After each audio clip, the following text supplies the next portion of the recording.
Hi guys, it's Mr. Hoteling here for your Unit 5 overview. In this unit, we are going to be applying our social science skills to understand ancient Greece in terms of its impact on Western civilization.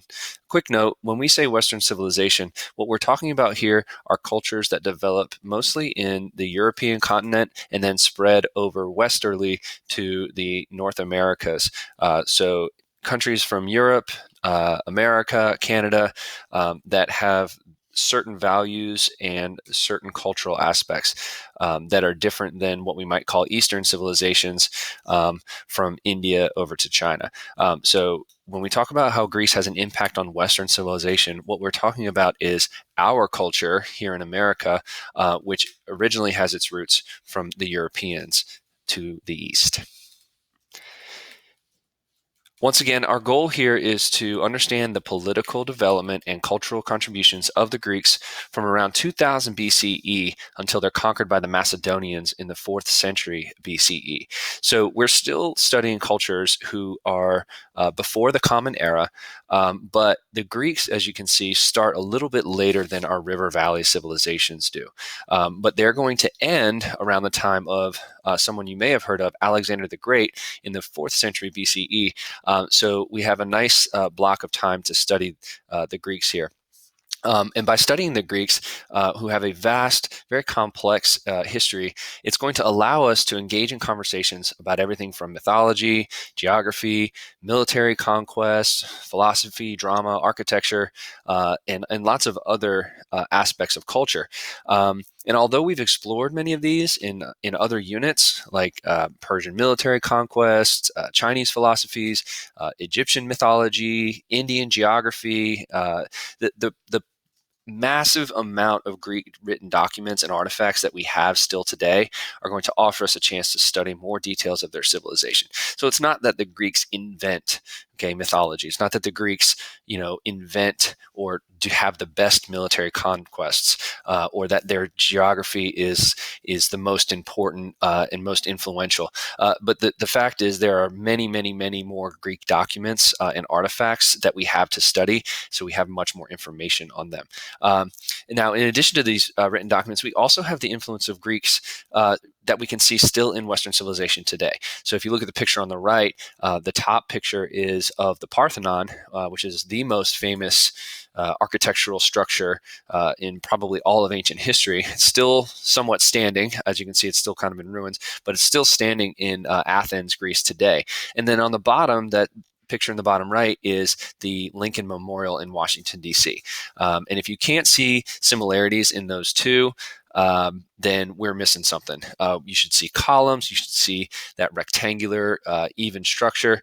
And even on the inside, the Parthenon at one point had a massive statue of the goddess Athena that was much larger than life. And in the inside of the Lincoln Memorial, you have a larger than life statue of Abraham Lincoln. So the Greeks have a very straightforward and very easy to see influence on the modern Western world today. So to begin our study, we're going to be locating Greece in time and place. That way we can explore the impact of physical features such as seas, straits, peninsulas, islands, and mountainous terrain on the development of Greek civilization. So hopefully by the end of this topic, we'll understand how geography influences the development of Greece over the course of its history. After we look at where Greece is in time and place, we'll look into the society of ancient Greece. And we'll make comparisons across time and place. We'll see that the social structure of Greece has fallen out of favor. We're going to look at the influence of slavery and the role of women in Greek society.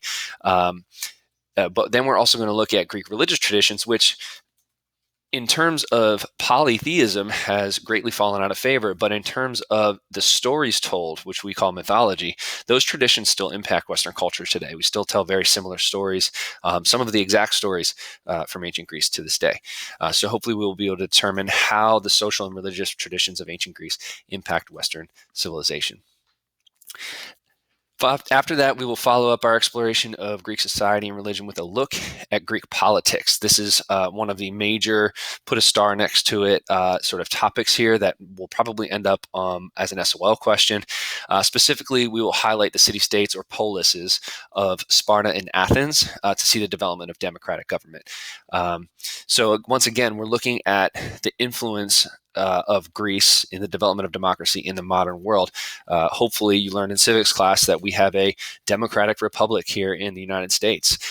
So we have a version of the type of government that the Greeks practice still use today. And so that is the ultimate goal of this topic, is to see the origins of democracy. And after our look at politics, we are going to discuss the causes and effects of the major wars in Greek history. Okay, the Greeks were pretty much in constant conflict, whether it was with other societies or with themselves. We're going to highlight one conflict that is going to unite the independent Greeks against a common enemy. This is where we're going to revive our study of the Persians. And then the other conflict we're going to highlight is going to tear Greece apart from within, very similar to a civil war. So we're going to look at some of the different tactics. We're going to look at some of the different causes and effects, and really look at how the Persian and Peloponnesian Wars, which are the two wars we're going to highlight, are going to impact the political and economic development of Greece. Next, we will define Hellenistic culture and evaluate the influence of Alexander of Macedonia on world history, also known as Alexander the Great. One of the key questions here is whether he was great or not. Historians tend to have this debate. Although he is called the Great in many textbooks, this was a moniker that he gave himself. So that is definitely up for debate anytime someone refers to themselves as great.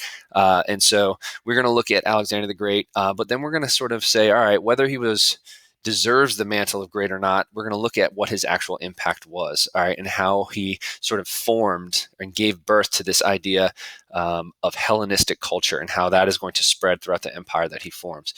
Hellenistic is sort of another word for Greek-ish culture.